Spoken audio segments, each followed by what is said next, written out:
World War I started as a European war on July 28, 1914. Although it quickly enveloped a great swathe of the Western world, the United States of America remained neutral until April 6, 1917. One of the largest ethnic groups in America consisted of people with Germanic heritage. German Americans were protective of their distinctive culture and carried nationalistic feelings about their country of origin, although they also took pride in their contributions as citizens of the United States. These feelings served to guard their communities in a country where some native-born elements denounced them.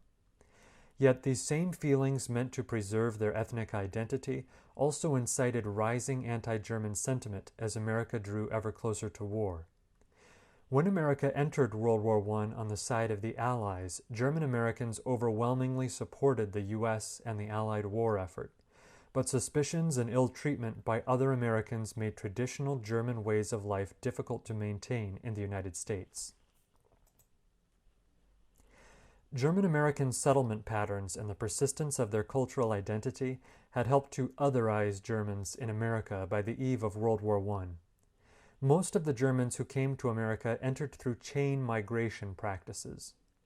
Those relatives who had already immigrated wrote letters home to the old country, giving advice, encouragement, and money with which to pay the costs of travel.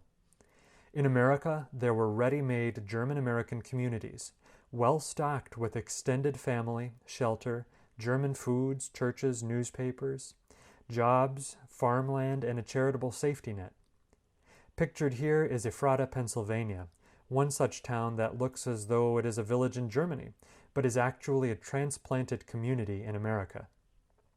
From the mid-19th century onward, many German immigrants brought a pan-German nationalism that took pride in Germanness and saw all German Americans as belonging to an ethnic community, a Deutschtum.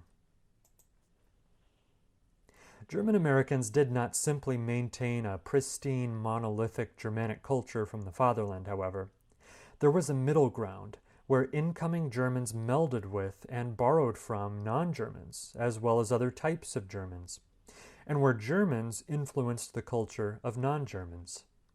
In addition to making their contributions to American culture, Germans adopted American customs like baseball, and they celebrated American holidays.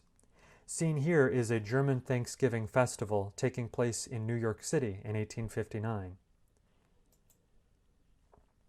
German Americans tended to oppose American military involvement abroad in the run-up to America's entry into World War I.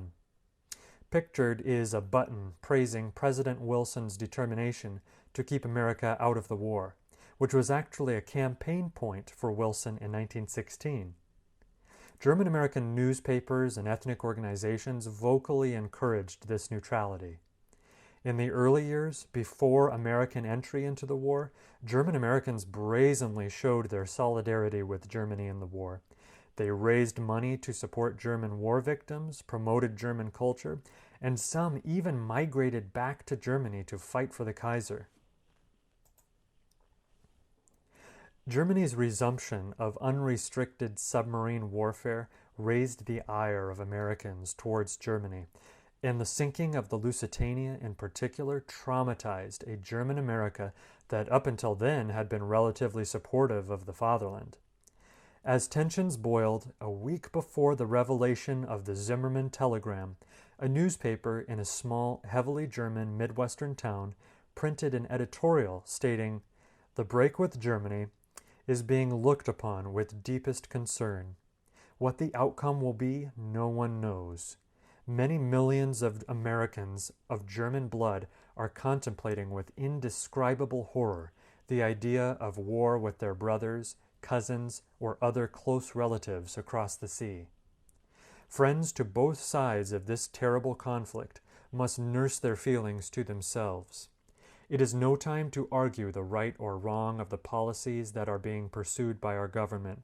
We are all American citizens and must be loyal to our flag." When the U.S. finally did enter the war on the side of the Allies, thousands of German Americans enlisted in the U.S. Army, and they were statistically more likely to volunteer than non-German Americans. One French soldier in 1917 marveled that nearly half of the American officers he met had German heritage. German Americans also vocally and sometimes physically discouraged dissent and sought to keep one another in line so to present a united patriotism. The week of America's declaration of war, a solicitor for the Illinois Staatszeitung newspaper stopped in a mostly German-American town and mentioned aloud that the United States flag was no better than any other.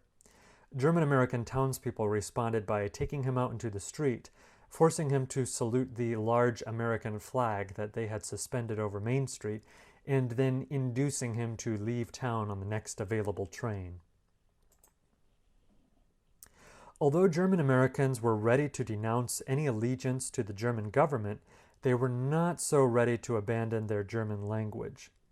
Continued use of German in churches, schools, and newspapers by German Americans fostered in non-German Americans fears of the unknown and concerns about national disunity. Pictured here is a church in Maine that conducted services in the German language. Many German pastors felt that their language was the only way they could reliably instruct their congregations.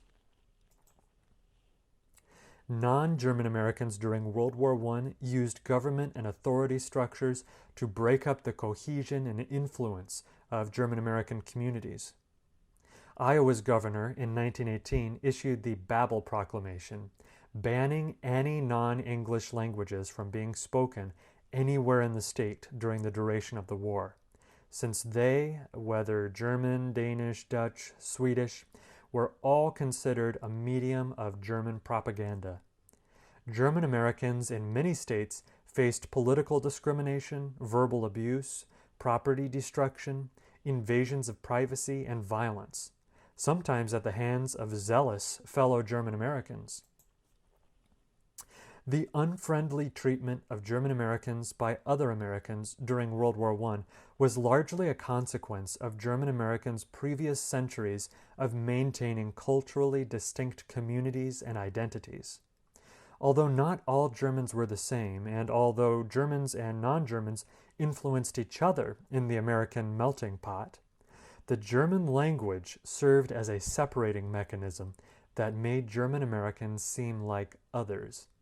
This otherness appeared dangerous and subversive to deeply patriotic Americans that felt that ethnic homogeneity in the United States was a key component of a united military effort. Although German Americans took great pains to prove their patriotism and loyalty to America, the fact that Germany was America's foe in this conflict made it difficult for German Americans to overcome their long history of ethnocultural pride and loyalty. American mistreatment of ethnic Germans during World War I teaches valuable lessons that maintain relevance as the United States continues to grapple with debates over immigration and wars today. The German-American experience in the First World War shows that ethnic communities can be distinct and have pride in their heritage, while still being a patriotic and vital component of the American fabric.